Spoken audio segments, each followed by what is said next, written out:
All right, welcome back. Episode 10 of Classic Mix Up. It's a little milestone today, episode 10. Oh, that's That's cool. 10.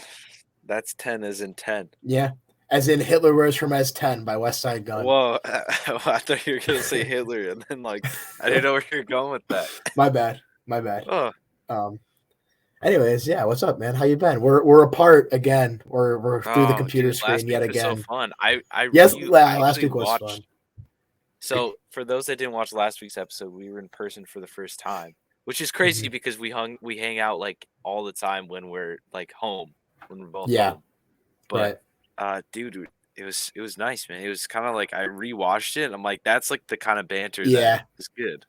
Yeah, it was low key. It was kind of scuffed, but it was fun and it was good banter. And It was an honest podcast. I think that's it what was. It was just two dudes chilling, having a conversation. Did you feel that seeing tension where it though goes. in the video? Did you watch that tension? Yeah, I didn't watch the full hour, but no. I mean, I felt it when I was there. I have to say, it was just we knew this is going to be big one day. Well, it's a different type of chemistry when you're there in person.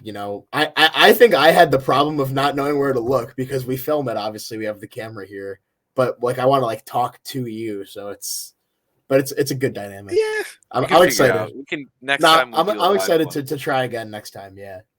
Well, what is it? We got at least one episode before the end of the year episode. Yeah, so here's kind of the classic mix up schedule for. Oh yeah, we have to kind of do the intro. We didn't do an intro though. We didn't do a what? We're classic mix up. Rosario. Oh, Riley. True. Yeah, I'm Rosario, Riley. And that's Riley. Yeah. Yeah. Anyways, if this is your first time tuning in, this is Classic Mix Up. It's a music podcast. We talk about some specific albums and also just whatever's kind of on our mind, whatever's come out, whatever we're listening to. A lot of just bullshit, nothing. Random shit, but yeah, we have fun here.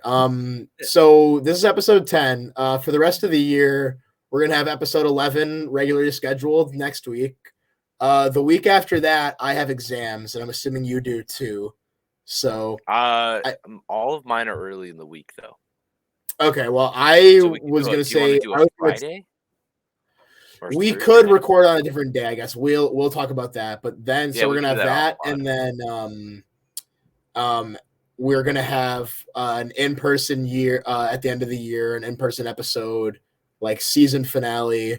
We're gonna have some fun stuff going on there, some special surprises. So it'll be more like an end of the year finale though, because we don't really have seasons.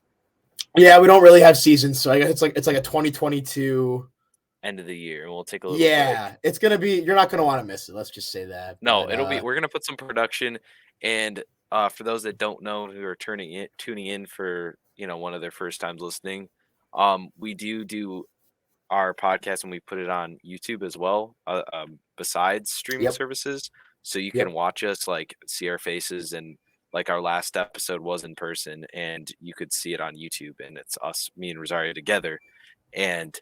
But for our Christmas special, we got some things planned. We're gonna try to put some actual production into it. For our little fan base, try to get some actual our quality. 8 loyal viewers. Yeah, we're gonna get some quality for you guys. So yeah. But for today, we're talking about Saturation 2 by Brockhampton and Care for Me by Saba. So yeah, I think we're about ready to get into that. So yeah, you want to start us off with the Brockhampton album? Yeah, so I gave Rosario Saturation 2 by Brockhampton, and I gave this to him kind of last minute. It was kind of in lieu of the two Brockhampton, the last two Brockhampton albums coming out last week, and I went back and I listened to their albums that I used to, I love the Saturation Trio. For those that don't know, Brockhampton's kind of they're well, I guess they used to be a self-proclaimed boy band, and they just rap. Well, they're more like a rap group, but they were oh, we're bringing boy bands back. And back in 2017, they released 3 albums, which is technically their sophomore, junior, and senior albums, because they had one that was a precursor album back in 2016, but the Saturation Trio is where they blew up, and that's where I found them. right after, probably end of 2017, probably right after Saturation 3 came out. And so I went back and listened to those 3 albums. And last week me and Rosario were talking about Brockhampton a lot, and he never had that phase. And I never heard I was like, "Do anything you gotta listen to until Saturation 2?" Yeah.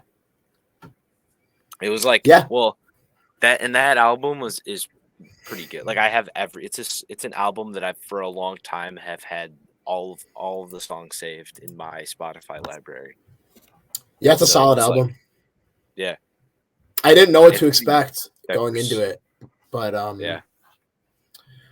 I didn't know what to expect going into it. I liked it. I liked some parts better than others. I think one thing about the album is that obviously it's a really like eclectic blend of styles. I mean, when you have a group this size, I think you have a lot of different perspectives and different styles, and everyone kind of has had something different to bring to it. I think it was cool to hear that. With that said, obviously I like some parts better than others. You know, I like some members of the groups versus better than others, but overall I'd say I enjoyed it. And I said already, I didn't say it on the podcast, actually. I said it earlier. I said it reminds me a lot of like an Odd Future or an early Odd Future, Tyler the Creator type stuff, where they seem to be just a bunch of guys kind of like having fun with it, but they're maybe a little more serious. But yeah, they're kind of a little unique, off the wall, kind of really different sounding music, but they're just doing their own thing and having fun with it, and I respect that. Yeah. I mean, you said it. I think that's what I kind of liked back then and now, is that there are so many different rappers and there's like, you have singing, you have rapping, you have storytelling, you have production, and all of the different guys are in the group. Like, there's like 12, I think at the peak there was like 12 or 13 people, which is kind of a huge group, really. Well, it was like designers, producers, like those kind of people were also but I think it really shines through where you have like the different styles and they still were able to come together. And you have like, I love that. Yeah. Well, and you get to know, like, they kind of announce themselves, like the rappers at least get like announce themselves as you listen. So like you'll know which is which guy. Like you kind of know which one. So there's like, I think the main rappers that I know off the top of my head are Amir Van, Kevin Abstract, Matt Champion, Joba, something like that. And then you have, I think that's it for like, those are like the main 4 rappers. And then you have like the singers, like Bareface is on it. I think I'm forgetting someone, but there's a whole bunch of different rappers, and you kind of like know which Merlin. I don't know if I said Merlin, but Merlin is one of my favorites, and he's kind of like the screechier kind of sounding rapper, but he kind of surprises you with his verses. But yeah. Yeah. One thing you mentioned is about the production, which I think really exemplifies that these kind of qualities a lot. I think the production is super eclectic and interesting because I can hear the influence, like I can hear the West Coast influences with some of the sounds and instruments they use, but it's also blended with like kind of the modern alt rap elements that remind me of something that like a JPEG Mafia or Tyler would do. They use violins, piano, bells, keyboard, like all kinds of stuff. Yeah. They're really there. It's cool because they're pulling from all different places. Like I hear the West Coast influence on this. I hear like the modern influence on this. Like I said, I hear in each of the 5 or 6 different rappers, they have their own rapper that they kind of sound similar to. Maybe like I think one of the guys kind of reminded me of like Andre 3000, for example, just especially in his voice. One of them reminded me more of like an Earl Sweatshirt type, like more reserved. Like it was really cool to see a blend of really styles and different backgrounds and stuff like that. and definitely a few songs really stood out to me as being the best. So I think my number one favorite was Sweet, which is towards the end of the album. Yep.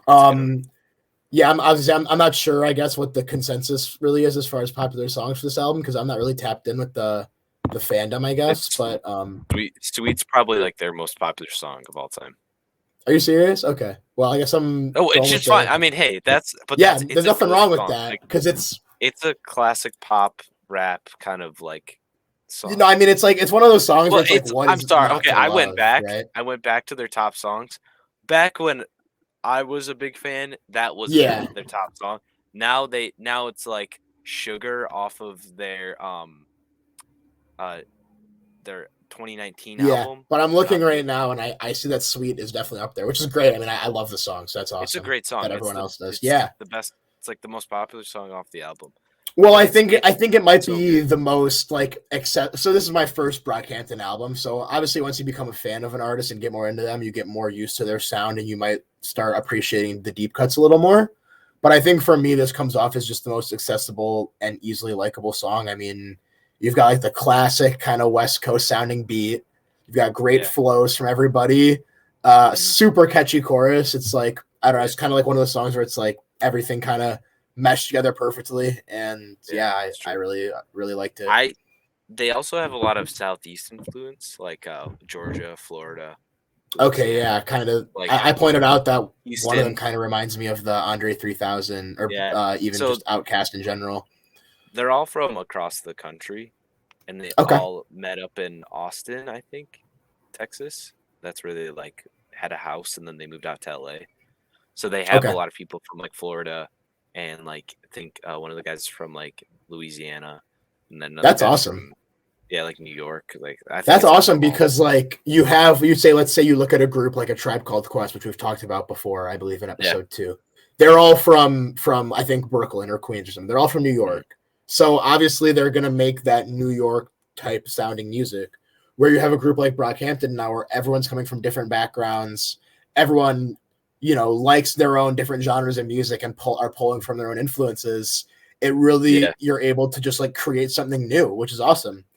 One thing I'll say is though, of course, when you're creating something new, and this might be me just being too critical, but obviously there's experimentation that goes into it. I don't think they've like totally nailed down their sound yet, and I haven't heard their more recent albums or anything, but like no, it stays kind of like this.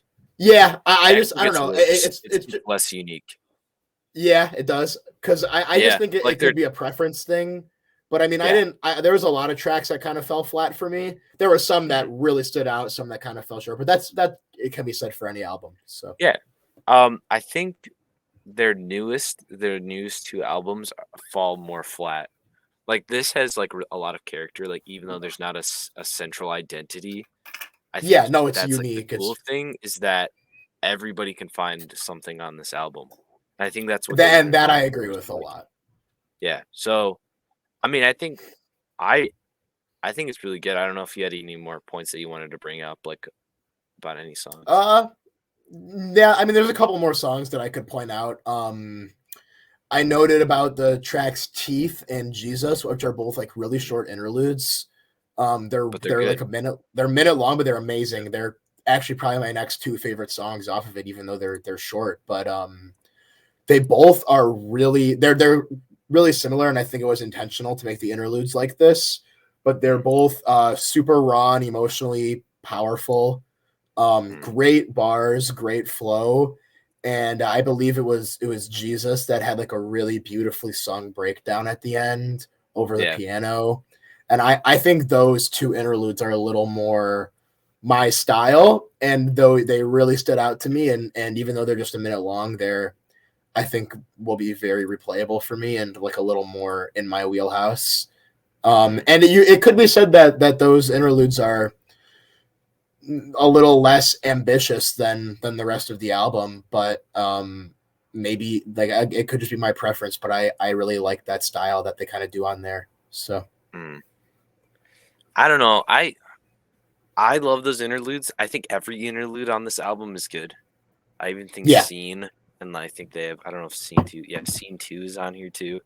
And I don't think I think every interlude song does its part, and it's really cool because like I don't know, they have different like stylistic stuff that they did on this album. Like not every beat is the same, and they kind of have different influences depending on the producer. You can definitely tell. Yeah, But I think that definitely a adds lot of that. different stuff going on. But I think that's how you create your own style.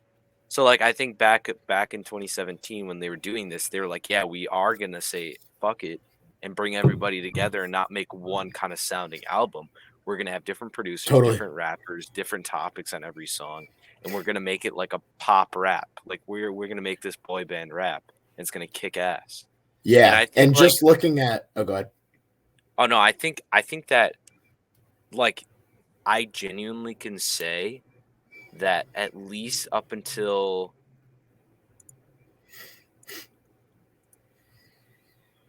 I would say at least till scene 2, I would not skip a song. Like, and even like yeah, that's fair. On a day that I'm skimming through this, I have to, because every song that I listen to on this album, I'm like, oh, okay, if I'm listening to Saturation 2, I have to go through and listen to like every song has grown on me over it, but like not just from back then, but now I'm like, okay, this topic or this thing, this like okay, so Gummy, it opens up with Gummy, which is a pretty popular song, and like it's a pretty stereotypical like West Coast like vibe. Like it has a lot of like low synth, like kind of like the like kind of poppy hi-hats, like those kind of things, and it's like pretty like good chorus. But then like it goes into Queer, which is one of my like favorite Brockhampton songs, and I think like just that you go into like Gummy, which is kind of like that West Coast, and then like Queer's more of like a different kind of sounding song. Even like the drums are just spiky and they stick out to you. And it's like the first line of the song is like, it's like skinny boy, where your muscles at? Used to walk to work 8 hours, take the bus back. And then it's like, so it's like it gets right into it. And then I was always like, when I was listening to this when I was like 15, I was like, dude, I'm that guy. I'm this guy that they're talking about. Yeah, you identified. Yeah.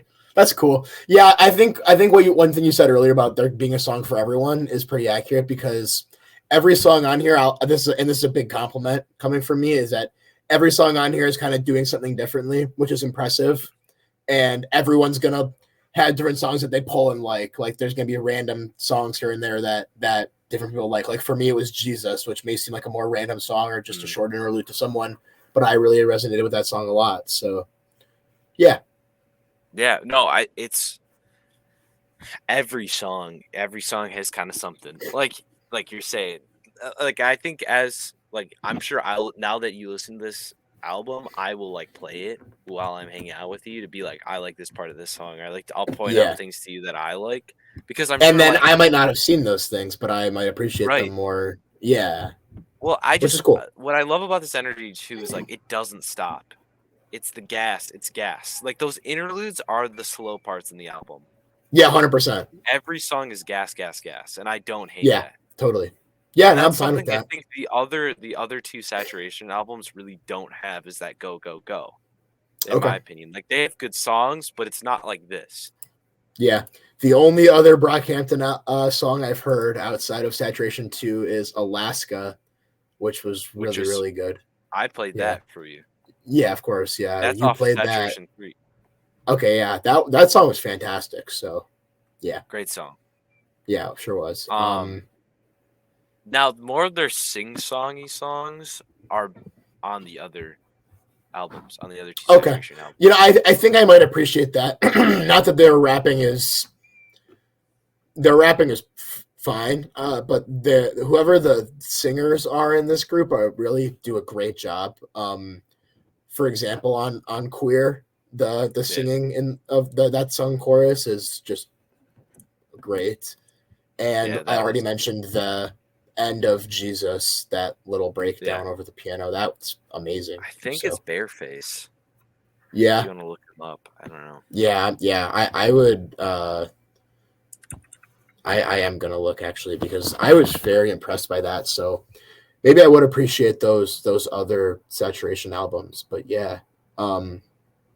I'm interested. What are your favorite songs other than you mentioned Queer? 1 second. I am pulling. Okay. It is Bareface, by the way. Yeah. Everybody. That's kind of like he's a fan favorite. Okay, yeah, he's one of my favorites of the group, probably also. Yeah. Okay, so my number, I don't know. It's not looking at it. Okay, so this is my 3. Okay. Mind you, I've listened to this album probably dozens of times. Of course. So it's evolved. Like I appreciate, like I forget how good like Sweet is every time I listen to it. Like I don't know if when I was with you like last time or but I was with someone and I was singing the part of Sweet where it's like, I love huskies, but I feel like a wolf. Yeah. Stripped down to my skin and my bones. I love huskies. Yeah, but I feel like a wolf. And I always feel like I say that part of Sweet. Like Sweet sticks in my head. Super catchy. That's why that's why we talked about it earlier. I mean, I love that about it. Yeah. I know it's kind of basic. I would say I guess, I'm gonna give you 4 songs. Yeah. So I'm gonna say Sweet, Queer, okay. Tokyo Junkie. Yeah, I also like Tokyo. Yeah. And we were talking about Junkie last week. We were talking about it. That's the song where he has that one lyric, right? Yeah. Yeah, Kevin Abstract. That was funny. So for those that don't know, Kevin Abstract is kind of like known for like rapping about him being gay. And that's like I think everybody, like people in the rap community, like rip on him for it or like whatever, or like all he does is rap about being gay. And like, or like, even so, like, because rap is so stigmatized to be like a sure. Not so much now as much because Tyler the Creator and like Lil Nas and like all like there's more poppy or like of course like gay and queer like figureheads. You like, but it's still stigmatized as like anti, like not very accepting of. No, it is, and there's a lot of people who don't think that belongs in hip hop, unfortunately. So right, and especially men. Like I think it's more of a man thing. Like if you're like, oh, like because it's a lot of, I don't know, like street culture isn't particularly and toxic accepting. Masculinity and stuff like that. Yeah, of course. So I think Kevin Abstract raps. He raps about I like this song Junkie because he does rap about that. And like I think when I was a kid, that was like the first, or like when I was like a mid-teenager, that was like the first song that explicitly was like talking about like a dude being like getting head from a dude. Not just he was like, yeah, exactly. Well, but then it was like he's still cool. Like because at that point I was like not very I don't know.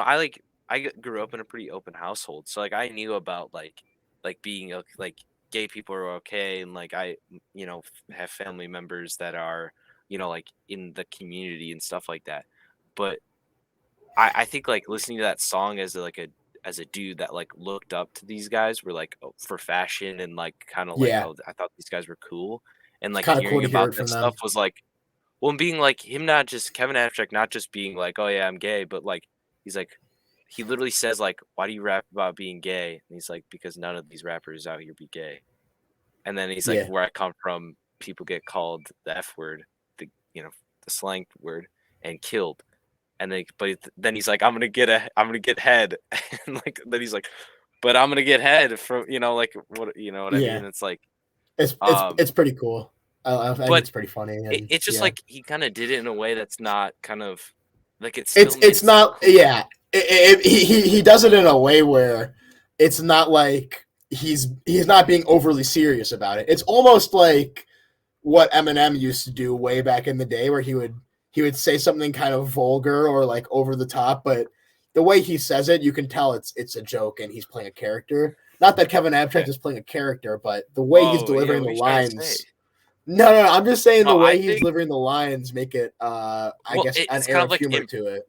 Impromptu. It's like kind of like that, like more informal. Like it's not like, hey, exactly. He's not being overly serious, making fun of gay people or calling out gay rappers or being anything like that in his rap. He's literally being like, fuck you guys, I'm gay, whatever. Like, like, and I respect him for that. But I think that's what Junkie was, and Junkie breaks into something that's really cool too, like a song that's really awesome. But I think besides Junkie, Queer does kind of the same things, but with like masculinity in a different way. Like, I mean, I think I brought up earlier that like the first line is like skinny boy, where your muscles at, and like that's kind of like a topic in that song.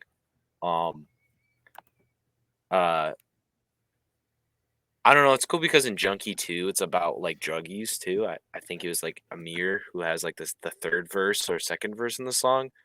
It's kind of like a more of a darker tone song. Overall, I think that Kevin Abstract like verse kind of fits in well. And but what's funny is that like Sweet it is not like that. It's so fun. And so is Tokyo. Like I love Tokyo's chorus. Well, even the beginning. So I love the beginnings of this album. Like every song has a good beginning, and then like they have like Tokyo has that kind of like R&B, almost like Georgia, like that. Yeah, like and the voices are, like, if I remember correctly about Tokyo, the voice is pitched really high, which gives it kind of a different effect to some other songs on the album, which is cool. Yeah, no, exactly. Which is just something unique that they do on Tokyo specifically. And I agree that I love the chorus of Tokyo also. So another we kind of agree on the favorite songs. Those are kind of my picks also. Yeah, no, it's pretty cool. Like I don't know. I think that like what sucks is that like even when I was listening to Brockhampton, like maybe like I didn't like the culture that was associated with this band. It was a lot of just like kind of like guys that were golf, like Golf Lafleur and like Tyler the Creator stuff. And I love Tyler, but like I don't know. I've always like kind of been like I've tried to disassociate myself with the brands and like kind of trends in the social circles or like the community. Like so like Brockhampton, they had merch. If you saw someone with a Brockhampton shirt, like now you'd be like, what a fucking why are you wearing a Brockhampton shirt? Like that's like in 2022. and that's how it was back then too. I remember like I was looking at Brockhampton shirts, but then I like was talking to this kid in my like one of my like I think chemistry class or something in high school, and he was like, "Oh, dude, I have 5 Brockhampton shirts and I resell them for $200 a piece and all this kind of stuff." And I was like, "That's the culture that I want to be involved in." It's like it's not like just being a hipster and liking like pop rap or whatever is like, but like that it's kind of like diluted and like the fandom is kind of weird when you have like that kind of culture. I don't know if that I think sense. it's, and correct me if I'm wrong, I think Brockhampton kind of falls into this category as one of those artists where it's outside of the norm enough for it to be like cool to like it, but it's not outside of the norm enough to be like actually something different. Like this is still mainstream rap music. It's not like something super poppy. It's not something not like Doom. Right, it's not something like that's actually like Griselda. experimental and underground. No. Yeah, it's outside You're not listening of what to Billy Woods. You're not listening to exactly. Yeah. Who's the Billy Woods and what's his name collab? Arm & Hammer, Elucid. Yeah, right. It's not Arm & Hammer. It's not. You're not listening to some. It's rap still like mainstream pop rap. It's super so I think poppy. You're gonna hear it in Zoomies and like in the mall. Exactly. Yeah. Which are like which people who do that like go to those stores or whatever are like they think that they're outside of the normie scale enough to be like cool and alt, but like they're not all going all the way yet. I think Tyler the Creator also falls in that kind of. Yeah. Well, and there's nothing wrong with liking these artists. No, by the way, no, and shopping at. It's just the stereotype of the people who do so. Well, and I think that like back when I was 15, I was like, oh, I can't dress like them because people are gonna know I listen to Brockhampton, and they're gonna think they're gonna make fun of me. Or like now I'm like I dress however I want to dress, no matter who I listen to. You could, like I had a resurgence in Slipknot, like listening to Slipknot recently, and I loved Slipknot in middle school, and I was like, okay, but does it look like I would listen to Slipknot? No, it looks like I'd be listening to some like Phoebe Bridgers and. You know what I mean? Like some for sure. What I don't even know, some indie rock, some modern baseball or something like that. Yeah. You do look like a modern baseball guy. I do like modern baseball. Yeah, I know you do. You look the part. Yeah. But you know what I mean? Like yeah, of course. I think now I'm able to be like, talk to people like, oh, did you guys ever listen to Brockhampton? And be like, in retrospect, like it was okay to listen to Brockhampton. It was cool. It was a fun thing, and I wish I was more like accepting of that. Because this album, like you listen to this album yourself, and it's good music. It's a lot of R&B. It's a lot of rap. It's a lot of good stuff. A lot of hard topics. I wish there was a heavy song on this album though, because I showed you Alaska and I think I showed you Heat, which are off of 2 other albums. Alaska's heavier rap, heavier beat, and I loved heavier topic. I think this album was lacking something like that, yeah. But I think like Junkie was supposed to be that. And I think it is, yeah, which is in a different aspect. Like Perhaps. Junkie is just not as hard as maybe it's like the topic, because like Alaska talks about like more harsh things, I would say. If you I don't know. I haven't remember. Yeah. I just remember really liking the song. I haven't really dissected it much, but yeah, I get what you're saying though. So yeah. And luckily, going back to what we were talking about earlier quickly, is luckily I've also, as you described, grown out of the phase of not really being ashamed of the music I listen to or what I'm into, my interests or anything like that. Like, I used to like not really tell any of my friends that I listened to like Clairo, Lord, Nav also. Yes, I do like. I've been known to enjoy some Nav in the past, but I'm not really ashamed by anything that I listen to, or really any of my interests or anything about my personality anymore. Which is, I think that's just a part of growing up, is kind of being confident in yourself and not being really ashamed of your music tastes. So I'm glad we both kind of got there. Yeah, we like literally like turn this into like a self. Like basically owning what you are, in any way. Like, I mean, you don't have to look a certain way to be a certain way. Exactly. I mean, you ever take a sociology class? No, I did psychology in high school, but not quite the same thing. Oh, not in college either. They don't have you take I had to take a sociology class.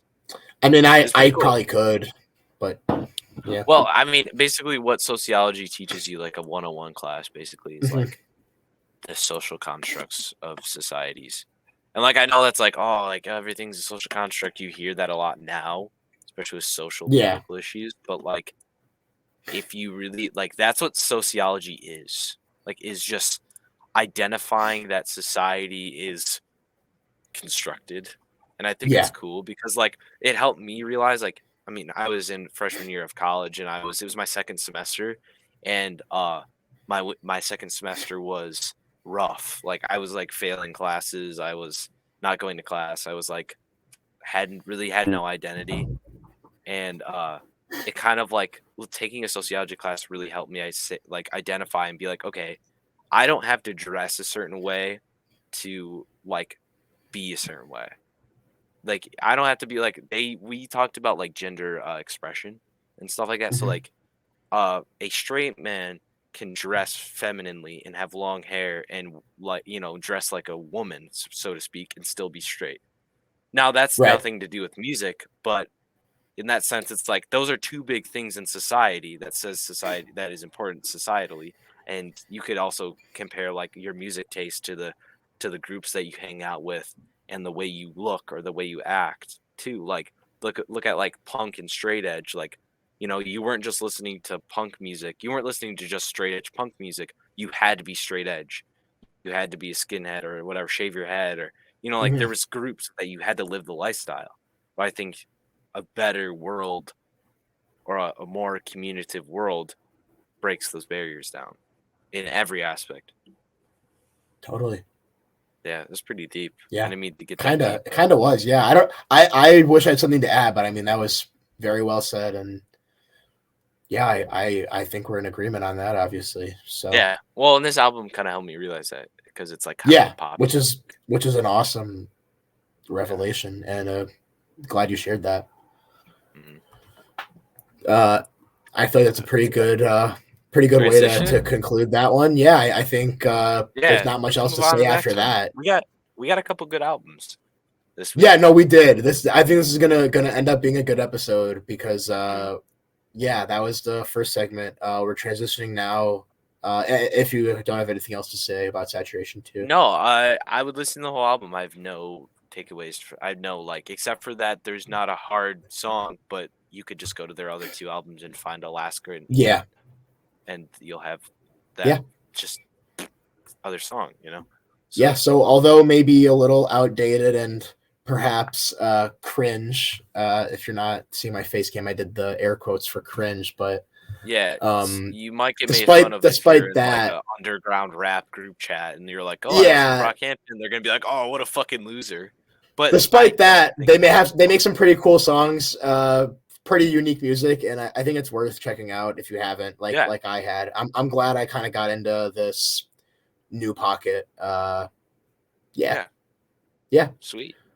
Anyways, moving on. Our next album was one that I picked for Riley to listen to. It was "Care for Me" by Saba.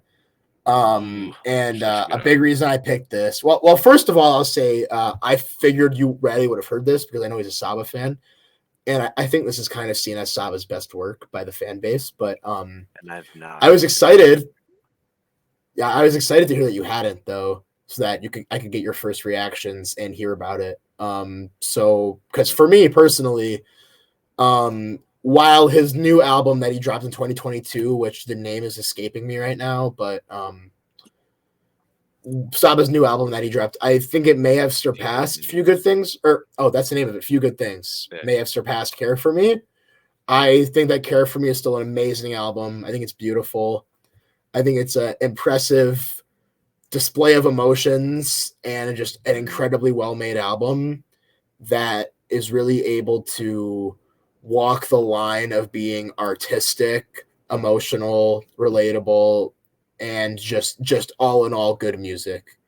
And it's one of my favorite albums from the stacked year of 2018, which is one of my favorite years for music. And yeah, I guess I'm just excited to kind of get into it, talk about Saba and this album, and of course hear your thoughts on it. So yeah. Yeah, no, I love this album. I think for this show, like I kind of like I will listen to the album. Like some weeks it'll be hard for me to listen to the album. Maybe it just doesn't stick, or Yeah. something like I'm just not feeling it, or maybe it's like not bad, but it's nothing that's like sticking out to me. But this I completely album agree. was like I like wanted to listen to it in my free every time I got all the time I got, like if I was playing video games, if I was walking into my class, if I was eating, I was listening to this album. And not Nice. just I love to hear but that. I was picking up things that he was saying that I was like, oh, this is cool. Like this is like relatable in a way. Like I think that's what I liked about Saba and like his It new is album, his first relatable. album. Like his Bucket List Project. That's why I love Bucket List Project so much, is because it was relatable. Like a lot of the writing's relatable. And then that's what I liked about Few Good Things too, is like it's kind of like a heavier relatable album. Like even though you may not like even though if he writes a lot about being from Chicago and like how like one of the things I wrote down in my notes was that like there's a contrast of songs on individual songs and between different songs about how much he loves his life that he lives in Chicago, but how much it like can like be horrible. Yeah. You know what I mean? So like I think he's yeah, go ahead. Yeah, well, you can go. I say what you got to say. I got to say. Oh, I was just gonna agree with what you said and say he's really kind of wrestling with, he lives in Chicago. He's always lived there and he loves it there. He has his life and his family there, but also on the flip side, it's kind of he lives in probably a shitty part of town and he sees things every day that are not to get too far ahead of ourselves or spoil it. I mean, he sees his friends and family just die in broad daylight. And it really, I think it eats away at him a lot. And he's kind of wrestling with, oh, this is my home. I love it here, but also like, it's not probably the best place to live. Yeah, no. And I think it's like this album really focuses on his transition between like being an underground artist and then like dealing with fame as well. So it's this thought of totally. like, should I leave the hood? Should I what is fame? he raps to me, what does about fame do to us, to people in general, to the public, to yeah. everything, Yeah, this album features multiple storytelling songs, and in one of them, he's telling a story, and one of the lyrics he's rapping about, he says he's telling a story about a time a couple of years ago because he says, "Oh, Bucket List Project is about to drop," which that's his first album. Yeah. So yeah, he's rapping a lot on this album about kind of the process of making his first album and moving from the underground into more of the mainstream and dealing with that perhaps. Yeah, 100%. I think I don't know if you brought this up to me that I would like Prom King, or what song you recommended. You said I would like one song. I said that you probably would like Busy/Sirens just because that's my favorite song. Yeah, I liked Prom King. Of course. I mean, Prom King is incredible. I think because that's like I use it as an example in my notes about like the contrast of Saba dealing with being a good person and a problematic one. Well, like living in a life of problematic events and living in a problematic situation, kind of like maybe it's not like he's a good person, the people around him are good people in his mind, but bad things do happen because of the place that they live in, or like the animal that they all feed or whatever. Like there's a broader thing. But I also like something in this song. There's so the song Prom King is like, it starts off with him like getting coerced into going to prom, and then like he goes to prom and he's like having a good time, and like his family's like giving him tips, and like his grandpa gives him like a condom, and he's like, oh, have fun or whatever, like be safe. And then like when he's putting the boutonniere on his date, the beat, the 808s, or like the sub is beating in a heartbeat, like it's like slightly off tempo too, and I love that because I listen with audio, like noise canceling headphones, like surround sounds, and I'm like, whoa, is that me? Is that my heart?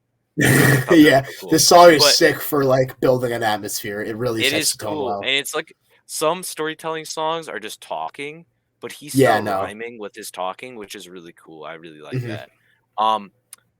But I also like I think that like there's also that same contrast in like literally the opposite sides of the album. So like the song I think it's Heaven's All Around Us. Yeah. Heaven All Around Me. Hell All Around Me, yeah. Broken Girls. So like I think that he uses like heaven all around me as like this more positive side of like, even if there is death and stuff, like you can have like there is heaven after, or like maybe like the world that he's in is like still like something that he loves and cares about, so it's like that bliss. But then he has like the flip side to that is Broken Girls, where he's in love with broken girls, and it's like basically most of the songs him saying I'm in love with broken girls. And it's just like, I don't know, like I think a lot of men deal with that too, is like feeling like you're the issue. Well, I think if you don't have relationships that work out well every time, if you have a actual like sense of self, like I think a lot of guys are like, fuck that chick or whatever, like, but I think like a lot of men deal with like, maybe I'm the problem, or like, and that's what I think Saba's is meaning. And well, so the first lyric of Broken Girls after the chorus is he says, really, I'm broke myself and I think she might help, which I think many people would relate to that because many people might think getting into a relationship will make them feel better, when oftentimes, probably most of the time, it will just make things worse for both people in the relationship. So he says he's in love with broken girls, but he's admitting that he's also broken. He's broken himself. So, in this situation, putting two negatives together is not going to make a right. So, yeah. Well, I think that's just like, I don't know. That was like deep. That song, a Broken Girls hit. I was like, whoa. That's one of my favorites also. I think my favorites are Busy, Sirens, which I'll talk about in a second, Broken Girls, and Prom King, which we've kind of touched on. I liked well, I wanted to kind of go back into like that contrasting aspect of like Prom King. of like Yeah, how like those definitely. good things do happen in the beginning, and how it's like he's humanizing himself in the story. He's not just saying, "Oh, I went to prom and I had a good time," and then Yeah. things went to shit. It was like he gave emotions to himself. So he was nervous. He was reluctant. He just wanted to have fun. He didn't really care about this girl or whatever. And then he was still nervous. And then that transition of like the girl's brother putting a knife to his throat, and he was just like calm. He was just like he's fed up, almost like I think he's like, "Oh, I was just fed up with everything. I wanted to leave or whatever." And I'm like, I think he "Damn." said he just wanted to leave. Yep. And that was crazy. And then it transitions into King. Well, like I think prom is like it's funny because it's a play on the word prom king. Prom But it's King, the yeah. divider of It's prom. prom/king. It's a 2-part Yeah. song. Yeah. But prom king is his friend who actually got him to go to prom, right? That's what I Mm-hmm. picked up on. And he died. Yeah, I think his cousin, actually. It was his cousin, or I some think his I don't cousin know. Walter. Yeah, Yeah. Walter. And but it was like it was like that, you know, he has like everybody has these human emotions, and then like the guy that really got him out of his shell in that moment, his life gets taken away. And then I think on the same song, I don't know, he talks a lot about, I think on Fighter he talks about the same thing of like, oh, his dad or like his brother or someone, people were dying around him, and that's kind of like Yeah. that's kind of a like a good like topic to point out on this album is like the good and the bad of like he does like his surround, or like he loves where he's from, but you know, it's like people die Yeah, around it, you definitely. know, like just Yeah. spreading awareness. Yeah, so for Prom King, which is one of the last tracks on the album, it's a storytelling song, like we mentioned. Like Riley said, it's split into 2 parts. On the first part, Prom, it's mostly all positive. Of course, he tells the one story of how he had a knife pulled on him the night of prom, but nothing really came of it. Yeah. And he's building up his relationship with Walter on this part of the song. He's saying how, you know, they went and played basketball together. Like, so he said they didn't really know each other at first. Walter introduced him to this girl, though, that he went to prom with. Then him and Walter ended up playing basketball together. And then eventually they ended up becoming really good friends down the road. They ended up recording music together. And then in the second part of the song, King, it's now the flip side of that, where Walter unfortunately gets murdered, and now Saba is kind of dealing with now that, you know, the first part of the song has all these good things happening, and then the second part of the song is now kind of the flip side of that, and Saba dealing with the repercussions of what he's witnessed and the friend and family member that he's lost. And that is kind of indicative of the whole album, where it's playing on the positives and negatives of life, you know, the highs and lows. And I think this is really just a truly raw, emotional album from Saba, where he is just giving out the things on his mind, the things that he's struggling with.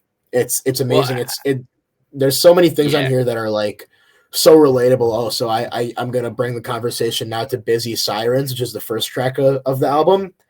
And I mean, this one is another one where it's just a guy laying out his emotions and his feelings, and it's, you know, one of those ones where it's so relatable because it's so real. The feeling of being alone is obviously a common affliction, and this song is a perfect representation of it, because one thing I love about this song is that he's not saying like, oh, I have no friends, nobody loves me, I'm so alone, whatever. Like, he does say I'm so alone, but what he says is that, That's oh, all of his friends are busy. Like, he says, oh, my friends are busy, you know, they're hanging out with other people, stuff like that, which is way more real to me than just saying like, oh, I have no one in my life, you know? Well, and that's something that like I think is like something that is consistent on this album, is like this theme of guilt. Like he's guilty for the death of his friend Walter. Yeah. And Yeah, guilty for his friends being busy. It's like it's almost like he's thinking that he's the problem of yeah, all so these things. I Like the think, you broken know, girls, like that he's the problem, or you know, things like that. well, when he And I wrote think on this, Smile obviously, too. yeah, same Yeah. thing. Yeah, I think Smile deals with like, I think Smile is a good song that talks about like generational guilt. like he's like I'm my fan, or it's like I'm the fault of my family or whatever. Like even though he's like really Yeah, successful. and Smile, he raps a lot about Chicago also. Yeah, well, and he's like Sweet West Side Chicago, and he's like this beautiful brick. He loves his buildings, but like this, the almost like the stuff that society comes with it. Yeah. And I think it's I think obviously when he wrote this, or at least the time that he was talking about in his writing for this album, which may be years before this actual came out, but anyways, what I'm trying to say is he obviously wasn't in a great mental state, which of course is very relatable for many people, and he was definitely blaming himself for a lot of it, and he was obviously feeling very, very down. And I think by creating this album, it was probably almost, I don't want to assume things, but it might have been his release for that, because his newest album, Few Good Things, is a lot more positive and a lot of different type of songs. I think with Care for Me's creation and release, and now 4 years later, he might have realized, how to actually properly deal with these feelings that he has. And he might have actually learned that he is not the sole reason for why he is feeling this way. And it's just, I don't know, it's really awesome to hear a rapper talk about these things. And, I think Saba is kind of one of a kind, because he can rap his ass off and he writes these amazing heartfelt bars and tells amazing stories and delivers it all with such conviction and emotion. And it's really impressive, and I'm excited to watch him kind of continue his career and see what he can do, because he has 3 albums out right now. 2 of them I'd say are great. Bucket List Project I'd say is pretty good, but not really on par with the other 2. But yeah, I'm really just impressive stuff. Yeah, no, it's really good album. I think there's so much packed in here. I mean, this could have been one where.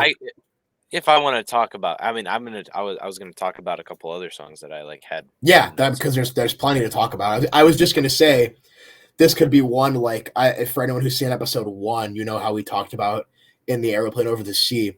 We could have easily done like full lyric by lyric breakdowns for this entire album, because there's so much packed in here. But yeah, I mean that what we talked about is really only the beginning. So yeah, go ahead and continue. That's where that's where the listener jumps in and finds all those little things. But I think like a couple songs that I felt that were like underrated. Like I went back and listened to like Gray and Log Out, because I think like well, I want to touch on Log Out first, because I think it really touches on the disconnect that social media has created in society. Of course, it's pretty basic, and like it's the name, like log out of social media. Like, I mean the first lyric is it's if you press log out, do you get forgotten or something? It's like you only exist on social media. It's the fact of like, oh, everybody worries about looking a certain way on social media, and then like the world revolves around social media, but does it really? You know what I mean? Like he's basically saying like. But then the Chance the Rapper feature was really good. I liked his short little feature, and he's not. I'm a big fan of Chance the Rapper. He's not. He's not credited on the song, but he actually is on Apple Music. Fun fact, but not on Spotify. He's not. Yeah, well, gotta fix that Spotify. But and I just said in all caps, I said, "Where was this on Big Day?" Yeah, it came out at the same time. I mean, and where was it? We're both pretty big Chance the Rapper fans. We listened to Acid Rap on vinyl. I have Acid Rap on vinyl. Yeah, we listened to it last week after the podcast. We listened to Acid Rap on vinyl, and we were talking about Chance's new singles and how he's slated for a comeback. So I also appreciated his feature on this album. And then I also touched on Gray, I thought Gray touches on the artist's ambitions, getting lost in the pursuit of fame, and the changing culture in rap muddies the personalities that come along with it. So I meant like he kind of talks about like, oh, you want to like, do people really want these fast cars? Do they really care about the change? Do they really care about the money? What do they really want? Because sometimes rappers can go after the fame, but then not. And then lose the diehard fans that got them there. And I think that like people fear being lost in obscurity. Like I think Drake is kind of like that right now, where he's so rich and so powerful in the rap industry that he's really he can not kind of do making whatever he that wants. super, but he's not making super artistic stuff anymore. That's Even, what I'm like, saying. He can literally do whatever he wants and it will succeed. So the last 3 Drake albums suck dick. The last 3 albums suck dick. Like even the best song out of those 3 albums is Jimmy Cooks, and it blows for a 21 Savage and Drake collab. It sucks. He hasn't had a good album in like 6-7 years, and I can say that confidently. That if people are listening to that much Drake, you're listening to the same song over and over and over and over again. And that's not even an artistically way. It's just the most boring shit. He can do whatever he wants, but then that's kind of what the song Gray kind of touches on. That it's gray. It's kind of like there's nothing. It's not one thing. You're not really who you are. You're someone else. You're being nothing. And I think it's pretty funny and very insightful that Saba says about in the song. It's kind of meta. He literally says, this song will probably be on the B-side, probably on the demo. Won't be surprised if the label denies this, because he's literally saying like, oh, look at what sells, look at what the labels want to put out, and it's kind of that commentary on that, which I thought was interesting. Well, and I think that kind of ties in with the personalities, like what kind of like allow the artist to maintain their real fame or their longevity is the personality and uniqueness. But like if you want to get big, then you can't have that. You got to be like everybody else. You got to be cool. You got to talk a certain way. You got to act a certain way. You got to rap about certain things. And you can't rap about your feelings like Saba. Yeah. But I think like MF Doom is a good example. Like he stayed honest throughout his whole career. He did his own thing. People wanted him to do a lot and make more music. But true fans and more recently the masses I'm glad that the masses have really gotten MF Doom, and like more people, you don't have to be a rap fan or underground rap fan to like MF Doom or like understand his popularity or like importance. Mm-hmm. But I think it's like, I think that's like a good like thing of like, sure, MF Doom wasn't super popular when he was alive. He got more popular when he died, but a lot of rappers are like that. But MF Doom is one of those cases that he didn't get popular because he didn't sell out. Right. He like committed to doing his own thing, and and he had control. And he gained popularity from that ultimately. So and then my top songs were Life, Prom King, Fighter, and Calligraphy. Songs that we really didn't talk about, but they're just fun songs. They're just good songs. Interesting, yeah. I don't know if I've ever heard Life and Calligraphy in someone's top, that's cool though. I could be wrong. Yeah, no, they're I especially do like Calligraphy. My top songs No, go ahead. Yeah, no, so finish what you were gonna say. Oh, I liked that Life and Calligraphy weren't really like, they were kind of more slow. Like I think they were and they're a little more heartfelt, I think. We're like Smile and Log Out and kind of like Busy and Sirens, like Heaven All Around Me, they all have heavy choruses, like, or like Busy and Sirens doesn't, but like Sirens at the end. Yeah, no, they sort of do. Sirens does, yeah. But Heaven All Around Me, like Gray, Log Out, Smile, they all have heavy choruses. Yeah, very Life and Calligraphy are like rapping, because like my favorite Saba song is Stony, and I think that's some of like his like silly or more rapping, like with a good chorus. But I think Life and Calligraphy are kind of like that slow, kind of vibier song, which I tended to like on this album. That's awesome. Yeah. My favorites, I already mentioned them, are Busy, Sirens, Broken Girls, and Prom King. And I don't see that ever changing. I honorable mention for Log Out and Heaven All Around Me, but those 3 that I mentioned, especially Busy Sirens, I've spent a lot of time with Busy Sirens, and it's just so, it's just one of those quote unquote sad songs that just, it puts you in the feels, and it is. Oh, I also, sorry to cut you off, but I also had Fighter. No, it's okay. In my top 4. Yeah. Fighter actually is one that I never really, probably one of the weaker tracks on the album for me, but I liked it a lot. That's cool. I'm glad you like this album. I always love when I recommend you something and you really like it. Obviously, I think that's true for everybody. So yeah. Oh, it was really good. Yeah, I highly recommend it. Obviously, if you haven't listened to it, there's all kinds of emotions and storytelling and ups and downs, and it's really it's a great album. So yeah. Yeah, for sure. Cool. Yeah. So that's that. That's the end of our scheduled program. Yeah, it's the end of our scheduled program. Not quite the end of the podcast yet. I think we'd be remiss if we didn't talk about our Spotify Wrapped on here. Oh shit, dude. Yeah. Did you do yours? Yeah. Nice. Yeah. I use Apple Music, but they have the same shit. So I'm gonna pull mine up. What am I? What do you want to go over? Do you just want me to tell you what my top things were?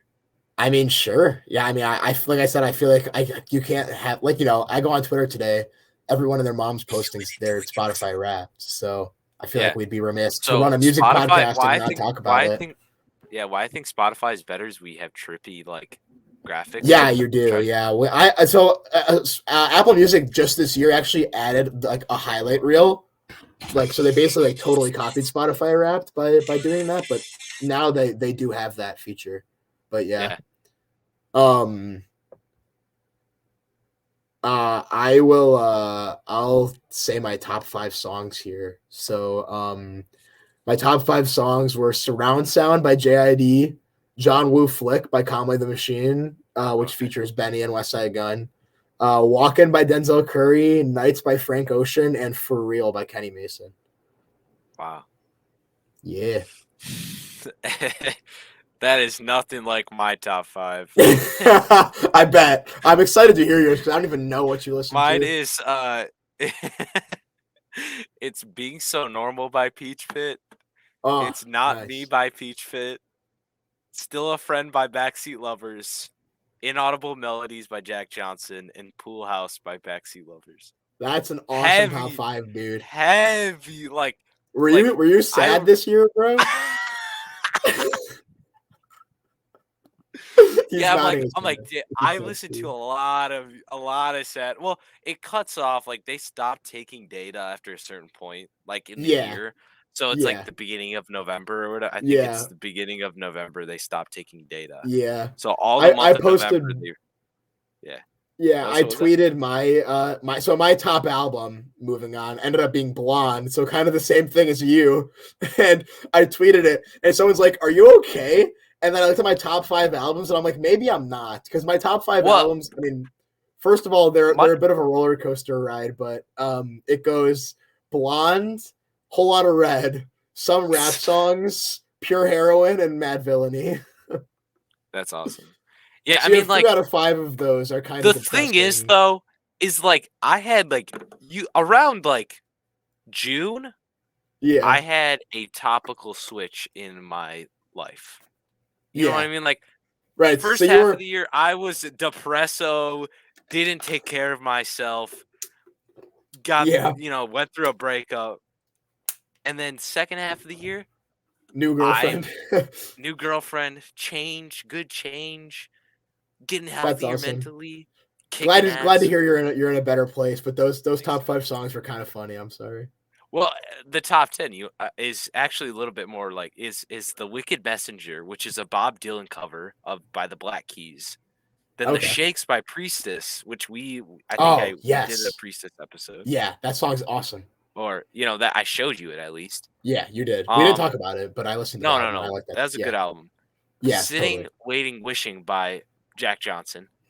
Nice. Maple Syrup by the Backseat Lovers. Great song. Love that Modern song. Times by the Black Keys. I love that song also. Yes. That's my favorite song off Magic Potion. So. Oh, it's such a good song. And then totally. I'll do top 15 because there's one in here that you'll like a little bit. Yeah, go ahead. Fire them off. Chasing Waves by Vista Kicks, which is a pretty good rock, a little swim rock, kind of surf rock kind of stuff. Crying Shame by Jack Johnson. Pictures by the Backseat Lovers. Just Gotta Be by the Black Keys. And Lost by Frank Ocean. Nice. So Lost by, and then it just keeps going. So then it's a Stats by Baby Keem, Bitter by Palace. So Palace is 17. Dance Now off of Forever Stories 18. Yeah, nice. And then 2015 by Peach Pit and Just a Little Heat off of Magic Potion by the Black Keys. Nice. It's so much. It's just I'm so predictable. I'm a basic bitch.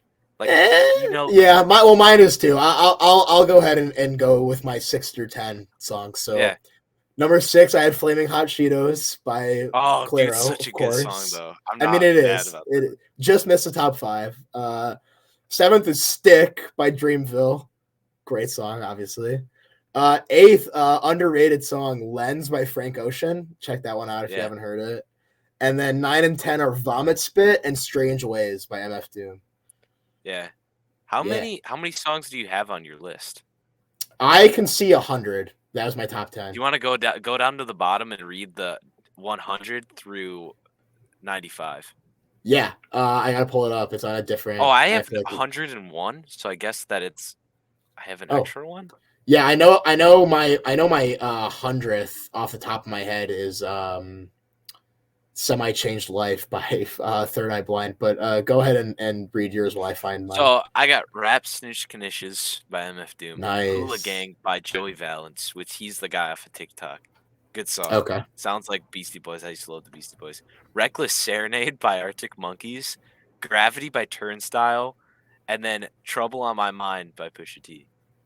Oh, see. That's a good one. Like the second half of my top 100 songs are are totally different.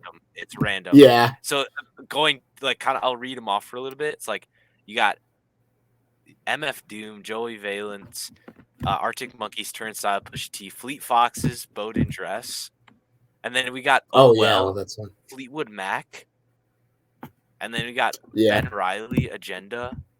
Then we got Girl Is on My Mind by the Black Keys off of Rubber Factory. Good one. Shout out last week's episode. Cannon by the White Stripes. Hazard Duty Pay by JPEG Mafia. That one's in mine too. Trey 9 off of Fair Exchange No Robbery by Boldy. Yeah. Same Old Thing Live by the Black Keys off of the El Camino 10th Anniversary Edition. Wanna Be Loved off of 2000 by Joey Badass. And Jid's on that one. Of course. And then we got Step to Rhythm by Turnstile. Long Distance by the Districts. Price of Fame by Brent Faiyaz. New Estate by Giant Rooks. Strange Desire by Black Keys. Bella by Baxter Hall. Willie the Pimp by Frank Zappa. Punching Bag off of Unpeeled, Cage the Elephant. I don't know. You're all over the place. I have a Rex Orange County song. I'm going up a little bit. I got South Africa by Baby Keem. Mine are very predictable. Full one. All of my top 100 songs, I'm looking through them right now, they mostly come from who I consider my favorite artists and who everyone who knows me would consider my favorite artists. So nothing too weird. On here too, but I'll go from the bottom up real quick. I'll go 100 through 95 right here. Semi Charmed Life by Third Eye Blind, like I said, is my 100. Yeah. 2012, shout out Saba. That's my favorite song from his new album. Bags by Clairo. Better Days by Paris, Texas. Highly recommend Paris, Texas. They're like a rock rap duo. They're pretty cool. And then Are You With That by Vince Staples. But mine's pretty uneventful in terms of the top songs. But I guess all that leaves is top 5 artists. So what were yours? We'll do it. Dude, I got to do top albums, right? Is that yeah. You didn't mention yours, did you? I don't know if I can see the top albums. That kind of sucks. Well, okay, we can see my top artists. Yeah, let's hear your top artists, and then I'll do mine. So we got number I one. I have my top 10. Can you see your top 10 or? No, I only see my top 5. Okay, that's fine. You go ahead and do your top 5. My top 5 is Black Keys is number 1. Then we got it reloaded for some reason. Why the fuck did it reload? Hold on, give me a second. Black Keys, and then I think it's Black Keys, Peach Pit, JID, Backseat Lovers, Jack Johnson. Nice. I love JID in there. My top 5. I'll just give my whole top 10 since I have it right here. So my top 10 were Kanye West, JID, J. Cole, West Side Gun, Frank Ocean, Drake, Kenny Mason, Mac Miller, Playboi Carti, and Lorde. Nice. Not a lot of variation there, but those are my favorite artists. So there we go. Wow, that's our wrap 2022. That was fun. I'm glad we did that. I think that was necessary. Yeah, that was awesome. That was fun. Well, we gotta go over music you're listening to. Are you listening to any new music? Yeah, I mean, a few things, I guess. I properly listened to Painted Shut by Hop Along since I last saw you. So I had to get that done. Yeah, it's good. I love the singer and her voice. I think it's super different to anything in that genre. I think it's refreshing to hear female vocals in that genre. And I liked it. I think it was kind of repetitive, but that genre tends to be a little bit. But it's just super high energy. Emo. It's like Midwest emo, basically. It's like very like no. I mean, I there's only so much you can do, I guess, with that. So that's one thing I listen to. I don't hate it. Every song's good. No, they are good. They're good. Yeah. You can go ahead and do so if you want. That's it. No, I mean I have more, but nothing really. I can look at my recently listened. I know I listened. No, I mean I know I listened to Mavi's 2022 album, or Mavi, I believe.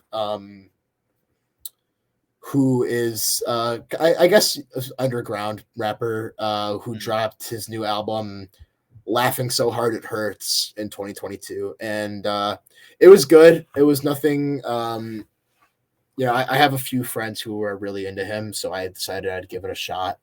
His album from a couple of years ago, Let the Sun Talk, is pretty good. It has a song on there called Self Love, which is amazing.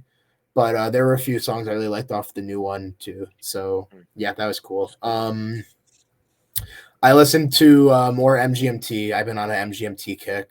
So I listened to one of their albums I never heard, which was Little Dark Age, which obviously I've heard the song Little Dark Age, so I figured I would listen to the album, and it was kind of disappointing compared to their older stuff. But I mean, I feel like you'll find out that the newer stuff gets more and more disappointing. Yeah, because I feel like the kind of the spark they captured with the older stuff, like that kind of untapped vein that they found, kind of almost accidentally, from what I understand. But it's decent, I guess. But that's about it. Other than that, nothing really out of the ordinary for me. Yeah. Okay. Well, I was listening to a lot of I don't know, a little bit of emo, I guess, Midwest emo. Okay. I got into this band Basement. Songs like I listened to a whole bunch of their album Color Me in Kindness, one word. Is pretty good. I'm still kind of listening to it, getting a feel for it. I'm kind of in a stage where I'm like, I have a huge playlist that I think I need to make a new playlist for music. So I'm kind of stalling because I made some new playlists this week actually myself because I was getting a little dull. Yeah, I gotta switch mine up. But I'm mostly, I think I've said this before, I'm mostly like an album listener. Yeah. I'll listen to a playlist if I don't have a lot of time, but like if I know I've got a couple hours, like if I'm gaming, or even if I'm like I'll start an album in the morning and kind of listen to it throughout the day. Like for example, today I listened to Born Sinner by J. Cole and Roughs by Kenny Mason. Good album. Yeah, Born Sinner is highly underrated, I believe. Yeah. But besides that, I listened to this band Anxious. This album, Little Green House. It's pretty cool. It's kind of like a little bit of screamo emo kind of thing. That's pretty good. Screamo indie, kind of like that. Whatever. Yeah. Indie core, whatever you could call it. But indie screamo. Good. We'll invent a new genre. It's pretty good. Cool. Remo Drive. I loved Remo Drive in high school, and I somehow got back into them and just re-listening to songs that I like unsaved throughout high school because I would listen to them and then be like, oh, this band isn't cool anymore. And then so the songs Trying to Fool You and Eat Shit off of Greatest Hits. I only recommend their first album. Don't listen to any of that other shit. That other shit is garbage. It's not the real band. But the first one. Band. Well, because the first album is the three. They lose members. Okay. Yeah. And then they kicked out the drummer because they're like, oh, his music taste is not our thing, and then they're all like weird, pretentious indie fucks. But their album Greatest Hits is literally their greatest hits. It sucks because the album is such a good album. I'll actually give it to you for next week. Greatest Hits by Reaper Greatest Drive. Hits. All right, cool. I have a couple options for you for next week. I don't know. I have one album that I'm obsessed with currently. It's just really, really short. I think I'm going to hold off on it and maybe put it in my reserves, and I'll go with my other option for you, which is going to be Pixel Bath by Gene Dawson. Oh, I already saved that album to listen to, actually. It's pretty funny. Okay, well, convenient because you're going to be listening to it next week. Yes, sir. Other than that, though, I got into Doris. Oh, I wanted to give you Doris, but I haven't listened to Doris all the way through in a long time, so I wasn't like ready. So maybe next week. That's you mean like as in the Earl album? Doris by Earl. Yeah, Earl Yeah. All right, yeah. Album. Just remind me. I got back into Doris. I got back into Doris and listening to sick. Old yeah, Earl. that'll be the first album you've recommended me on the classic music that I've actually heard before. Oh, which sweet. Is fine. It's been a while to get you though. Stuff you don't listen to, but yeah, no, that's sick because like I also have been super into SRS and Sick, so Doris is like ancient history to me. So I'd like to go back. Some rap songs in Doris. I don't like Doris. I love some rap songs though. So I had to get my because of we were listening to off pod last week. We were listening to a lot of Earl and like his collaborations with Alchemist and the albums that were like West Side Gun was on and all those guys and like we were throwing on the Alchemist EPs, Yeah, and the old like Boldy and Earl songs from like 2012 and stuff like that. Yeah, check those out by the way. Those are sweet. So yeah, we'll post them in the comments and stuff. But I really got into that Alchemist album too after we hung out. Like the Yacht Rock 2 and Bread. I got into that. Yeah, I love the Bread EP by Alchemist. What else? I got into Herbie Hancock because one of my classes is a jazz class, and I love Herbie Hancock. And I had to listen to a Herbie Hancock song, and I'm like, I love that song. So you have a jazz class, you said? Yeah, it's my art credit. Nice. Yeah, there's a few music classes. There's a few music classes at my school that I'm looking at, but they fill up fast. So I probably, So like how the scheduling works is like the upperclassmen get priority. So like, maybe next year or in a couple of years, I could get into one of those. But yeah. Damn. Well, it's been a fun class. Like I've been able, That's cool. Like kept in contact with my professor and stuff. It's pretty cool. But that's nice. Other than that, modern baseball. I have some modern baseball on here, new modern baseball stuff that I never saved or never got into. Yeah, I was thinking about they're on my list to listen to, but I figured you're gonna give it to me eventually, so I was kind of holding off. Them and Beefheart, I've been kind of holding off on. I don't feel confident enough to talk about modern baseball. Yeah, well, that's fine. I've recommended you albums that I don't feel confident talking about and just freestyled it. So. Oh, okay. I mean, Mitski. So I'll back pocket it. This band Foxtide, they're kind of like indie kind of. And then one of my favorite bands from high school, Petite League, which is like a super like small indie group. Mm-hmm. They have like only 70,000 monthly listeners. They used to only have like nothing.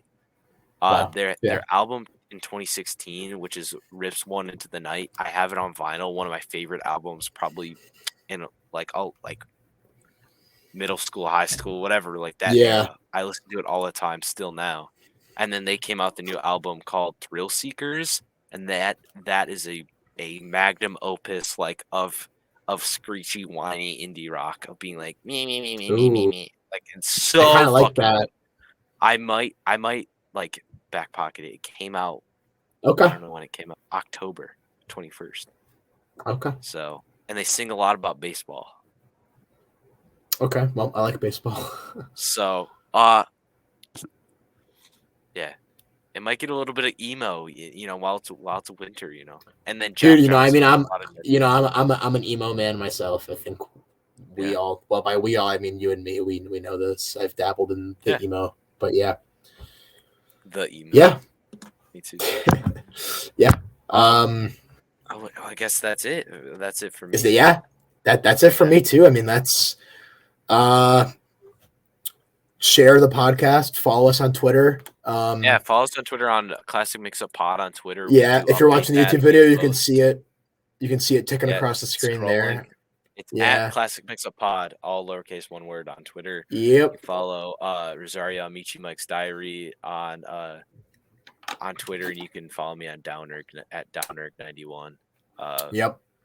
And we just tweet. I don't tweet as much as Rosario, but I'll comment on his stuff. I'm like minorly addicted to Twitter, but it happens. But it happens. Reach out to us, call us out. We love the talk. Yeah, to people. Recommend us stuff to listen to because I'm running out of ideas. I always listen to slowly music. But surely. I'm not running out of ideas. But I know. Well, it's what you said about being able to have confidence to talk about it. But we're gonna try some things. We're gonna experiment. We got big things coming for Classic Mix-Up. So grow the brand. Grow the program. Share it with your friends. And stay tuned for the fun stuff we got coming in the next couple of weeks. Yeah, the holiday special. Yeah, we got holiday stuff coming. Anything else you want to leave the people with before we call it on episode 10?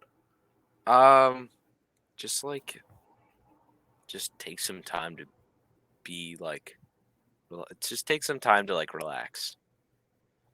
I tend to, especially school, end of the semester. Life is busy right now. It's busy. For all us college students. I'm making sure to just take some time to play some video games and be lazy and kind of not study and stuff like that. And it honestly has made my overall well-being 10,000 times better. So I would just say everybody, that's awesome. Try to keep that healthy mindset, know that things do get better and kind of move on. I